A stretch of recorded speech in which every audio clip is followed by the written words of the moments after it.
शुरू होती है एक लड़की को दिखाते हुए। वो रात के समय अपने घर की तरफ जा रही थी, जो कि रात के समय अपने बॉयफ्रेंड से बात कर रही थी। तभी उसे एक टैक्सी दिखाई देती है, लेकिन उसके टैक्सी में बैठने से पहले दो लोग टैक्सी में बैठ जाते हैं और वहां से निकल जाते हैं।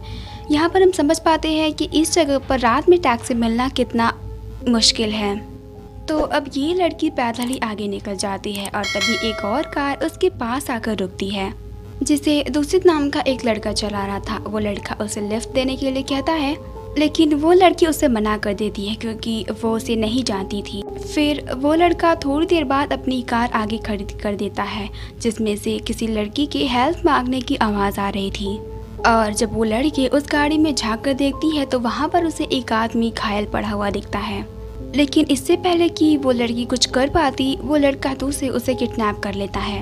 नेक्स्ट सीन में हम उस सीन पर कुछ पुलिस ऑफिसर्स को देखते हैं जिन्हें डूसिक ने ही बुलाया था, और वहाँ पर उन्हें दो बॉडीज मिलती हैं जो कि उस लड़के और उस लड़की की थी। जहाँ पर डूसिक उन पुलिस ऑफिसर्स को बताता है कि इन्हें कुछ लोगों ने मारा है। यहाँ पर हम समझ पाते हैं कि एक साइको किलर है और बहुत ही ज़्यादा चालाक भी, क्योंकि उसने खुद ही मर्डर किया और पुलिस वालों को बेवकूफ़ भी बना दिया। अगले सीन में हम कॉल सेंटर को देखते हैं जहाँ पर क्यूनमिन नाम की एक लड़की काम करती है। वो एक डेफ और म्यूट लड़की है, इसलिए वो वीडियो कॉल के जरिए साइन लैंग्वेज की मदद से डेफ और म्यूट लोगों की प्रॉब्लम को सॉल्व किया करती थी। इसके बाद हम एक सिंजू नाम की लड़की को देखते हैं जो कि ब्लाइंड डेट पर जा रही थी, लेकिन उसे और उसके भाई के बीच में उसके कपड़े को लेकर झगड़ा हो जाता है। यहाँ पर हम समझ पाते हैं कि उसका भाई अपनी बहन से बहुत प्यार करता है, क्योंकि उनके मॉम डैड सुंजू के बचपन में ही मर चुके थे। उसका भाई उसे रात 9 बजे से पहले घर आने के लिए कह देता है। उसके बाद सुंजू वहां से निकल जाती है। वहीं क्यूनमिन की कंपनी में उसके क्लाइंट के साथ एक डिनर रखा जाता है। अब अगले सीन में हम क्यूनमिन की माँ को देखते हैं जो कि कपड़े की शॉप में काम किया करती थी, और ये भी ना ही बोल सकती है और ना ही सुन सकती है। उस शॉप का ओनर उन्हें सैलरी देता है, जिसे देखकर वो खुश हो जाती है क्योंकि वो अपनी बेटी के साथ एक आइलैंड ट्रिप पर जाना चाहती थी। फिर वो उन पैसों को लेकर वहाँ से निकल जाती है। उन्हें पिक करने के लिए क्यूनमिन वहाँ पर पहुँच चुकी थी। दूसरी तरफ हम सुंजू के भाई को देखते हैं जो कि रात के 10 बज चुके थे और अब तक उसकी बहन घर पर नहीं आई थी। वहीं दूसरी तरफ क्यूनमिन अपनी माँ को कुछ सामान लेने के लिए कार से नीचे उतार देती है और वो खुद कार को पार करने के लिए चली जाती है।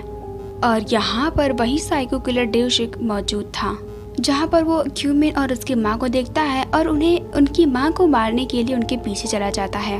लेकिन तभी उसी वक्त वहाँ से सुंजुक निकल रही थी और वो उस वक्त अपने भाई से बात कर रही थी। वो कह रही थी कि वो घर के पास में ही है और जल्दी ही उस तरफ आ जाएगी। डूसिक इन दोनों को देखकर कंफ्यूज हो जाता है कि वो पहले किसे मारे, इसीलिए वो पहले क्यूनमिन की माँ को छोड़कर सुंजुक को मारने के लिए उसके पीछे जाता है। और ये सीन यहीं पर कट हो जाता है। दूसरी तरफ जोंटक अपनी बहन को बार बार कॉल कर रहा था, लेकिन उसके फ़ोन का कोई भी आंसर नहीं मिल रहा था, तो इसलिए वो अपनी बहन को खुद ही ढूंढने के लिए निकल जाता है, जहां पर वो क्यूनमिन की माँ से टकरा जाता है जो कि अपनी बेटी का इंतज़ार कर रही थी।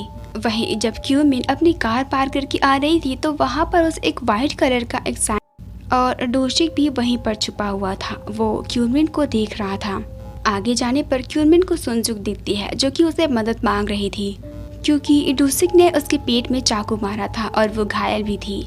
लेकिन तभी वहां पर डूसिक आ जाता है और वो क्यूनमिन पर हमला कर देता है, जिसे सुंजुक धक्का देकर गिरा देती है और क्यूनमिन वहां से भाग जाती है।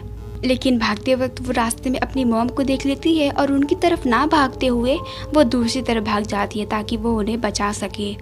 भागते भागते क्यूनमिन एक पार्किंग एरिया में जाकर छुप जाती है, जिसे डूसिक देख रहा था। क्यूनमिन अपनी कार में जाती है और अपनी मॉम को वीडियो कॉल करती है और उसे वहीं पर अपना वेट करने के लिए कहती है। लेकिन तभी डूसिक उसकी कार के पीछे वाली सीट से बाहर आता है और वो उसे कार चलाने के लिए कहता है, लेकिन क्यूनमिन स्पीड में कार चलाती है और अचानक से ही रोक देती है, जिसकी वजह से डूसिक कार की आगे वाली सीट पर आकर गिरता है और इसी मौके का फायदा उठाकर क्यूनमिन वहां से निकल जाती है।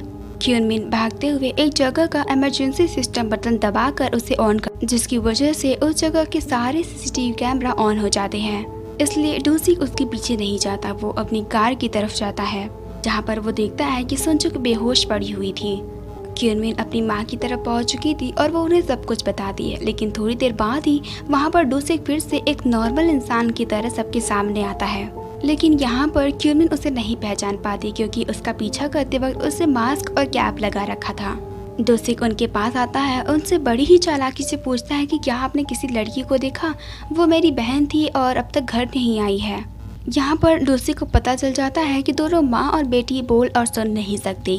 उसके बाद क्यूनमिन उससे लिखकर पूछती है कि क्या उसने कभी किसी ऐसे आदमी को देखा है जिसने मास्क और कैप लगा रखा हो, तो डोसिक हाँ कह देता है। फिर क्यूनमिन उसे लिख के बताती है कि शायद उसने उसकी बहन को घायल हालत में। डोसिक उसे अपने साथ चलने के लिए कहता है जिस तरह उसकी बहन थी। इसके बाद क्यूनमिन उसके साथ जाने लगती है, लेकिन उसकी मॉम उसे वहाँ पर जाने से रोकती है। तो क्यूनमिन उनसे कहती है कि उसकी बहन बहुत घायल और उसे बहुत चोट लगी है, अगर हम सही वक्त पर वहाँ पर नहीं पहुँचे तो वो मर जाएगी। तो दोनों ही डोसिक के साथ उस तरफ निकल जाती हैं। उनके साथ जाते वक्त हम डोसिक को देखते हैं जो कि बहुत खुश हो रहा था क्योंकि वो इन दोनों को ही सीसीटीवी कैमरास के एरिया से दूर ले जा रहा था।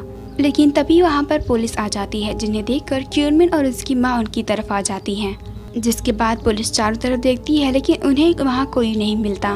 इसके बाद वो लोग उस पार्किंग एरिया की फोटोज चेक करते हैं, लेकिन वहाँ पर भी उन्हें कुछ नहीं मिलता क्योंकि मौके का फायदा उठाकर डोसिक ने वहाँ की फोटोज को डिलीट कर दी थी।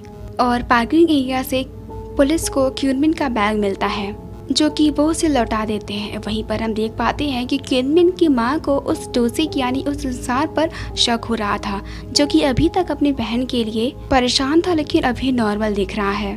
तभी हम डोसिक के बैग को देख पाते हैं जिसमें उसने कई प्रकार के नाइफ रखे हुए थे।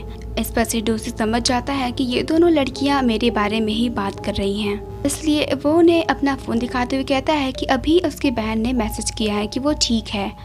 इसके बाद क्यूनमिन पुलिस को सब कुछ बता देती है और उनका हुलिया भी समझा देती है। तभी बीच में डोसिक उनकी बात को इंटरप्ट करता है, जिस पर से पुलिस वाले कहते हैं कि पहले मैं इनकी बात सुनूंगा और बाद में आपकी, तो बेहतर होगा कि आप बैठे रहें। इस बात पर पुलिस स्टेशन का स्टाफ जो कि एक बूढ़ा आदमी था वो भड़क जाता है। उस पर गुस्सा करते हुए कहता है कि तुम्हें इस तरह बीच में किसी को टोकना नहीं चाहिए। इसके बाद डोसिक पानी पीने के बहाने उस बूढ़े आदमी को गाली देता है, जिसके बाद वो बूढ़ा आदमी डोसिक को मारने लगता है। इसी बीच डोसिक का एक फ़ोन वाइट कलर का होता है जो कि नीचे गिर जाता है। क्यूनमिन की माँ वो फ़ोन उठा लेती है जिसमें उन्हें वॉलपेपर पर सुंजुक की फ़ोटो मिलती है, लेकिन तुरंत ही डोसिक उनसे वो फ़ोन ले लेता है। जिसके बाद क्यूनमिन की माँ साइन लैंग्वेज के थ्रू उसे बताती है कि पहले तो इस आदमी के पास ब्लैक फ़ोन था, लेकिन इतनी जल्द इसके पास वाइट फ़ोन कहाँ से आ गया, जिसमें एक लड़की की फ़ोटो लगी हुई थी, जिसकी वजह से उसे कुछ गड़बड़ लग रहा है। अब यहाँ पर इन दोनों को बात करते हुए डोसिक भी नोटिस कर रहा था। वो क्यूनमिन से पूछता है कि तुम्हारी माँ क्या कह रही हैं। इसी दौरान वो उस रिपोर्ट को देखकर क्यूनमिन का एड्रेस पता कर लेता है, लेकिन तभी वहाँ पर सुंजुक का भाई जोन तक आ जाता है, जिसे पुलिस बताती है कि उसकी बहन उसका फ़ोन नहीं उठा रही है। इसका मतलब ये नहीं कि उसकी बहन कहीं मिसिंग हो गई है, लेकिन वहाँ से एक पुलिस वाला उसे उसकी बहन की फ़ोटो सभी लोगों को दिखाकर पूछने के लिए कहता है और जोन तक ऐसा ही करता है, जहाँ पर क्यूनमिन उसकी बहन को पहचान लेती है और उसे जुनसुक के बारे में बताने की कोशिश करती है। जिसके बाद वहाँ पर वही बूढ़ा आदमी फिर से आ जाता है और वो डोसिक को मारने की कोशिश करता है। इसी दौरान क्यूनमिन की माँ को याद आ जाता है कि उसने जुनसुक की फ़ोटो डोसिक के फ़ोन। जब वो ये बात बताने की कोशिश करती है तब डोसिक उनका हाथ पकड़ लेता है और उनसे कहता है कि अगर उन्होंने किसी को भी ये बात बताई तो वो उनकी बेटी को मार देगा। और वो उसे नाइफ से भरा अपना बैग दिखाता है, जिसमें से एक नाइफ निकाल कर वो चुनटुक पर भी अटैक कर देता है और वो ये भी बताता है कि उसने ही उसकी बहन को किडनैप किया है।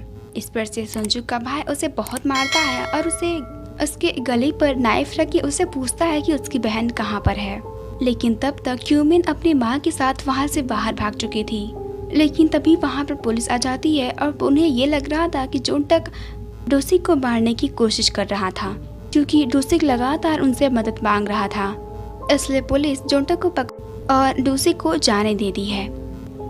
जुनसुक को बाहर जाते हुए देखकर क्यूनमिन और उसकी माँ बहुत ही ज़्यादा सरप्राइज हो जाते हैं। वो पुलिस को बताने की कोशिश करते हैं, लेकिन उनमें से कोई भी उसकी बात नहीं समझ रहा था।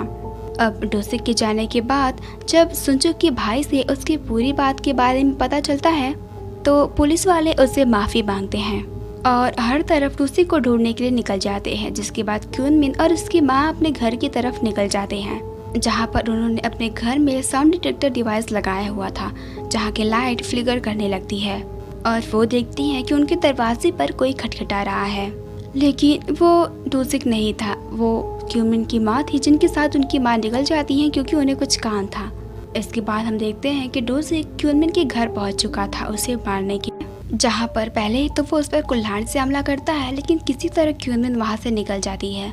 इसके बाद क्यूनमिन खुद को एक कमरे में लॉक कर लेती है और वो जोंटक और मैसेज करके बताती है कि वो किलर उसके घर में है, जिनमें से उसे जोंटक के कई मैसेज मिलते हैं जिसे वो दरवाज़ा खोलने के लिए कह रहा था, जिससे वो समझ आती है कि जोंटक का फ़ोन डोसिक के पास ही है, जो कि उसने हाथापाई के दौरान चुरा लिया होगा। लेकिन तभी डोसिक कुल्हाड़ी की मदद से वो दरवाज़ा तोड़ देता है और अंदर आ जाता है, लेकिन तभी क्यूनमिन वहाँ के एक विंडो से नीचे कूद जाती है, लेकिन डोसिक उसके बाल पकड़ लेता है। लेकिन थोड़ी देर बाद क्यूनमिन खुद को छुड़ा कर नीचे गिर जाती है, जिसके बाद क्यूनमिन भागना शुरू कर देती है और वो काफ़ी दूर तक बस भागती ही रहती है। अब रास्ते में जोंटक भी उन लोगों को भागते हुए देख लेता है और वो उनका पीछा करने लगता है। अब एक पॉइंट पर जाकर रास्ता बंद हो जाता है, जिसकी वजह से क्यूनमिन फंस जाती है, लेकिन जोंटक एक साइकिल को उठाकर डोसिक को मारने के लिए आगे बढ़ता है, लेकिन क्यूनमिन नहीं देख पा रही थी कि सामने जिससे डोसिक बात कर रहा है, जिस पर से डोसिक अपने गले पर चाकू रख लेता है और वो उससे कहता है कि उसे आज किसी एक को मारना है, जिस पर से वो उसे ऑफर देता है कि तुम क्यूनमिन को यहाँ पर छोड़कर जाकर अपनी बहन को बचाओ। यानी कि वो जोंटक को उसकी बहन और क्यूनमिन में से किसी एक को चुनने के लिए कहता है, जिस पर से जोंटक अपनी बहन को चूज करता है, जिस पर से वो किलर उसे क्यूनमिन के घर का एड्रेस बता देता है। लेकिन वहाँ पर उसे क्यूनमिन की माँ मिलती है, जिसे देखकर समझ जाता है कि डोसिक ने उसे बेवकूफ़ बनाया और वो क्यूनमिन की माँ को सब कुछ बता देता है। दूसरी तरफ जैसे ही डोसिक क्यूनमिन को मारने जाता है, वो उसकी आंखों में धूल फेंक कर वहाँ से भागने लगती है, लेकिन भागते वक्त उसे रास्ते में डोसिक की गाड़ी दिखाई देती है, जिनमें से सुनजुक घायल हालत में बाहर निकलती है और वो जुनसुक को लेकर एक जगह पर छुप जाती है। अब डोसिक जुनसुक को वहाँ पर ना पाकर पागल हो जाता है और वो उसके ब्लड के निशान को फॉलो कर उन तक पहुँचने ही वाला था, लेकिन तभी क्यूनमिन उसका ध्यान भटका देती है ताकि जोनसुक अपने भाई को कॉल करके उसे सब कुछ बता सके और डोसिक फिर से क्यूनमिन का पीछा करने लगता है। क्यूनमिन भागती तरफ शहर की तरफ आ जाती है और यहाँ पर बहुत भीड़ भाड़ थी, लेकिन इसका कोई भी फायदा नहीं था क्योंकि कोई भी उसकी मदद नहीं कर रहा था। वहीं दूसरी तरफ सुनजुक अपने भाई को बुला लेती है और उसे बताती है कि क्यूनमिन ने उसकी जान बचाने के लिए शहर की तरफ भाग गई है। अब यहाँ पर जुनसुक को सेव करके जोंटक उसकी माँ के साथ शहर की तरफ निकल जाता है। वहीं दूसरी तरफ क्यूनमिन भीड़ से मदद मांग रही थी, लेकिन कोई भी उसकी बात समझ नहीं पा रहा था, क्योंकि क्यूनमिन के हाथ में एक नाइफ थी जिसकी वजह से सब उससे डर रहे थे।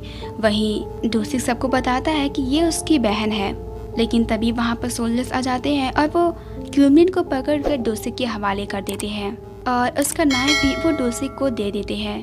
जिसके बाद क्यूनमिन डोसिक से उसे ना मारने की विनती करती है, क्योंकि अभी उसकी ज़िंदगी में उसे बहुत कुछ करना था। लेकिन डोसिक उसे लेकर एक सुनसान जगह पर जाता है, जहाँ पर वो उसे मारने ही वाला होता है, लेकिन तभी जोंटक वहाँ पर पहुँच जाता है और इन दोनों में ही फाइट होने लगती है। लेकिन जोंटक डोसिक को बेहोश कर देता है, जिसके बाद वो क्यूनमिन को कहता है कि वो बिल्कुल भी चिंता ना करे, उसकी माँ पास में ही है। जिस बात को सुनकर डोसिक उठ जाता है और वो जोंटक पर हमला कर देता है और वो उससे कहता है कि वो आज की रात किसी को मार कर ही रहेगा, फिर चाहे वो इस लड़की की माँ क्यों ना हो। और अब वो उसकी माँ को मारने के लिए जाता है, लेकिन ऐन वक्त पर क्यून भागते हुए डोसिक की तरफ आती है और ऐसा लग रहा था जैसे माने क्यूनमिन ने डोसिक को चाकू से स्टैब कर दिया हो। जिसके बाद क्यूनमिन अपनी माँ को इशारे से वहाँ से दूर रहने के लिए कहती है। जिसके बाद हम देख पाते हैं कि क्यूनमिन ने बड़ी ही चालाकी से वो नाइफ खुद के पेट में घुसा लिया था और वो नाइफ डोसिक के हाथ में थमा दिया था, जिससे ये लगे कि डोसिक ने उसे चाकू से स्टैब किया है।